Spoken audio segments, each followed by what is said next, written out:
Hi everyone. കഴിഞ്ഞ വീഡിയോയുടെ തുടർച്ചയാണ് ഈ വീഡിയോ. അതുകൊണ്ട് കഴിഞ്ഞ വീഡിയോ കാണാത്തവർ കഴിഞ്ഞ വീഡിയോ കണ്ടതിന് ശേഷം ഈ വീഡിയോ കാണുമ്പോഴാണ് കൂടുതൽ ഹെൽപ്ഫുൾ ആവുക. കഴിഞ്ഞ വീഡിയോയിൽ പറഞ്ഞിരുന്നു അപ്പേച്ചറും ഷട്ടർ സ്പീഡ് ആൻഡ് ISO ഇത് വേണ്ട രീതിയിൽ മനസ്സിലാക്കി കഴിഞ്ഞാൽ നമുക്ക് നല്ല രീതിയിൽ ഫോട്ടോ എടുക്കാൻ സാധിക്കുന്നുണ്ട്. കുറേ ആൾക്ക് അതിനെക്കുറിച്ച് എക്സ്പ്ലെയിൻ ചെയ്യുമോ എന്ന് ചോദിച്ചിരുന്നു. അപ്പോൾ ഇനിയും നിങ്ങൾക്ക് ഏതെങ്കിലും കാര്യത്തെക്കുറിച്ച് അറിയാൻ ആഗ്രഹമുണ്ടെന്നുണ്ടെങ്കിൽ കമൻറ്റിൽ നിങ്ങൾ ചോദിക്കാമെന്ന് നെക്സ്റ്റ് വീഡിയോയിൽ നമുക്കിത് ഉൾപ്പെടുത്താം. First point, shutter speed. എന്താണ് ഷട്ടർ സ്പീഡ്?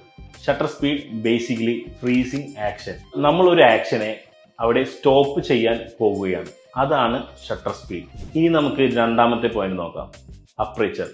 അപ്പേച്ചർ എന്നാൽ ലെൻസിന്റെ ഉള്ളിലെ ഒരു മെക്കാനിസമാണ്. നമ്മുടെ ലെൻസിന്റെ ഉള്ളിൽ ഒരു സെറ്റ് ഓഫ് പ്ലേറ്റ്സ് ഉണ്ട്. ഈ പ്ലേറ്റ്സിലൂടെ പ്രകാശം സെൻസറിൽ എത്തുന്നു. ഈ പ്ലേറ്റ്സ് അടഞ്ഞിരിക്കുമ്പോൾ കുറച്ച് പ്രകാശം സെൻസറിൽ എത്തുകയുള്ളൂ. ബേസിക്കലി നമുക്ക് സിമ്പിളായിട്ട് മനസ്സിലാക്കുന്ന രീതിയിൽ പറയുകയാണെന്നുണ്ടെങ്കിൽ F നമ്പർ താഴോട്ട് പോകും തോറും കൂടുതൽ പ്രകാശത്തെ കടത്തിവിടും. ഉദാഹരണം 2.8, 1.8, 1.4. ഈ പ്രകാശം കടത്തി വിടുന്നതിനോട് കൂടെ തന്നെ ഇത് ഫോക്കസിംഗ് ഏരിയയെ ബാധിക്കുന്നുണ്ട്. ഇപ്പോൾ ഉദാഹരണം 2.8 അതിൻ്റെ ഫോക്കസിംഗ് ഏരിയ വളരെ കുറവായിരിക്കും. ഇനി അതിനേക്കാൾ കുറയുമ്പോൾ 1.8 ആകുമ്പോൾ അതിനേക്കാൾ കുറവായിരിക്കും. 1.4 ആയിരിക്കുമ്പോഴും അതിനേക്കാൾ കുറവായിരിക്കും. F നമ്പർ കുറയും തോറും ഫോക്കസ് ഏരിയയും നമുക്ക് കുറഞ്ഞുകൊണ്ടേയിരിക്കും. ഫോക്കസിംഗ് ഏരിയ ഉള്ള ഒരു ഭാഗത്തെ പറയുന്ന പേരാണ് ഡെപ്ത് ഓഫ് ഫീൽഡ്.